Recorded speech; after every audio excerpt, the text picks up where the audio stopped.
ആ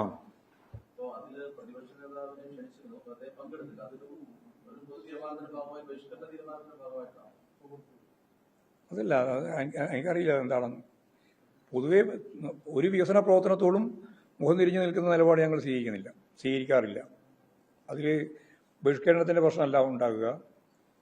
ഇന്നിവിടെ പാർട്ടിയുടെ സംസ്ഥാന സെക്രട്ടേറിയറ്റ് യോഗമായിരുന്നു.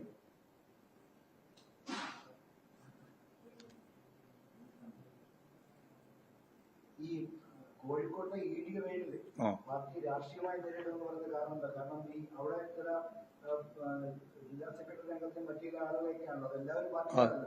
അല്ല, പാർട്ടിക്കാരെ മാത്രമല്ല, പാർട്ടിക്കാരല്ലാത്തവരെയും പാർട്ടിക്കാരുമായിട്ട് ബന്ധമുണ്ടെങ്കിൽ അവരെല്ലാം പേരിൽ റെയ്ഡ് ചെയ്യണം. ഇതൊരു ഭീതി ജനിപ്പിക്കാനുള്ള ശ്രമമാണ്, ബോധപൂർവമായ ഇടപെടലാണ്. തികച്ചും തെറ്റായ രീതിയിലാണ് കൈകാര്യം ചെയ്തുകൊണ്ടിരിക്കുന്നത് ഇ ഡി. ഇവിടെ തന്നെ 4.5 കോടി ഉറുപ്പിക ഞാൻ ചെലവാക്കുന്നതിന് വേണ്ടി എൻ്റെ അക്കൗണ്ടിൽ വന്നു എന്ന് പറഞ്ഞല്ലോ. 4.5 കോടി ഉറുപ്പിക ഇവിടെ നമ്മുടെ PC ജോർജിൻ്റെ മണ്ഡലത്തിൽ. എന്തേ ഇഡിക്ക് യാതൊന്നും കാണാനില്ല? അതുപോലെ 25 കോടി ഉറുപ്പിക കെട്ടിക്കൊണ്ടുപോയി എന്ന് പറഞ്ഞാൽ അവിടെ തൃശ്ശൂരിൻ്റെ ഭാഗമായിട്ടൊന്നും പറയാനില്ല. അപ്പോൾ കോടാനുകോടി ഉറുപ്പിക കട്ടുമുടിച്ച സന്ദർഭത്തിൽ അതുമായി ബന്ധപ്പെട്ട് അഴിമതി നടന്നു എന്ന് വ്യക്തമാകുന്ന സാഹചര്യത്തിൽ പണം ഒഴുക്കി എന്നുള്ള കൃത്യതയുള്ളപ്പോൾ അതിൻ്റെ മേലൊന്നും യാതൊരു നിലപാട് സ്വീകരിക്കാതെ എന്തോ ഒരു കാര്യത്തിൻ്റെ മേലെ ആരോ ബന്ധമുണ്ട് എന്ന് പറഞ്ഞിട്ട് എവിടെയോ പോയിട്ട് റെയ്ഡ് നടത്തുകയാണ്. എന്തൊരു കാര്യമായി ഇത്? ആളെ പറ്റിക്കാൻ വേണ്ടിയിട്ടാണ്, രാഷ്ട്രീയമായിട്ടുള്ള ഉന്നം വെച്ചുകൊണ്ടുള്ള വലിയ രീതിയിലുള്ളൊരു ഗൂഢാലോചനയാണ് നടത്തിക്കൊണ്ടിരിക്കുന്നത് ഇ ഡി എന്ന് പറഞ്ഞാൽ അത് കേന്ദ്ര ഭരണ സംവിധാനമാണല്ലോ.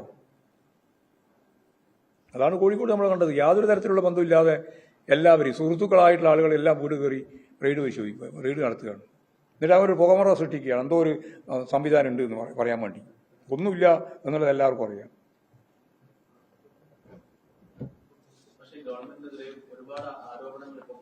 ആരോപണങ്ങളെന്നല്ല, എല്ലാം ഞാൻ ഈ പറഞ്ഞതെല്ലാം വസ്തുതാപരമല്ലേ? എന്ത് ആരോപണം അതിന്?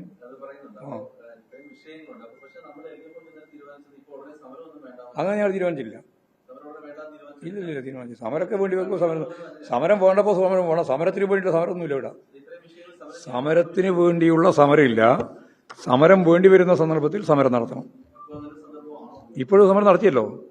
കഴിഞ്ഞ ഇമ്മാസല്ലേ സമരം നടത്തി ഞങ്ങൾ. 1-3 സമരമായിരുന്നില്ല ഇവിടെ. 31-ാം തീയതി ഇവിടെ സെക്രട്ടേറിയറ്റ് മാർച്ച് നടത്തിയില്ലേ?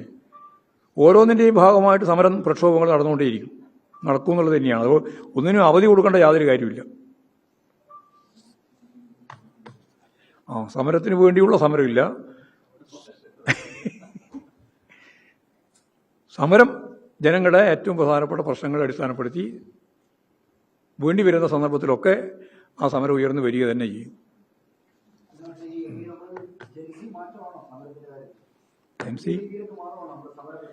അല്ല, എല്ലാം ഒരേപോലെ അല്ലല്ലോ. എല്ലാം മാറ്റത്തിന് വിധേയമായതുകൊണ്ട് സമരവും പ്രക്ഷോഭങ്ങളും എല്ലാം മാറി മാറി വരും.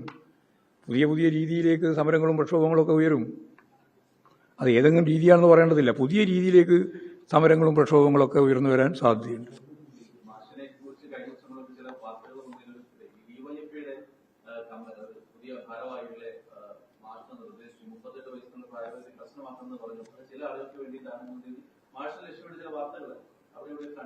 നിങ്ങൾ വാർത്ത ഇഷ്ടംപോലെ കൊടുത്തുകൊണ്ടിരിക്കുകയല്ലേ? ഞാനതിൽ മൈൻഡ് ചെയ്യാറില്ല. അത് അങ്ങനെ വരുന്ന വാർത്തയൊന്നും എന്നെ ബാധിക്കുന്നതല്ല. ഡിവൈഎഫ്ഐയുടെ ഭാരവാഹികളും ഡിവൈഎഫ്ഐ തീരുമാനിക്കുന്നതല്ലേ. അതിലെന്താ CPIഎമ്മിന് കാര്യം?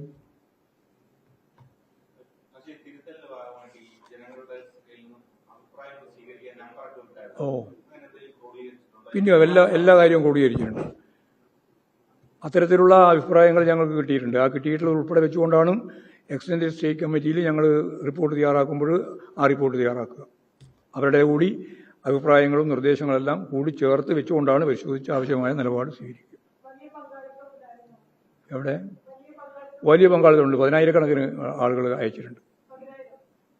10,000-കണക്കിന്. അല്ല, അതെല്ലാം ഞങ്ങൾ പരിശോധിച്ച് ആവശ്യമായ നിലപാട് സ്വീകരിച്ചോളാം. നിങ്ങളോട് ഇപ്പം പറയേണ്ട കാര്യമില്ല.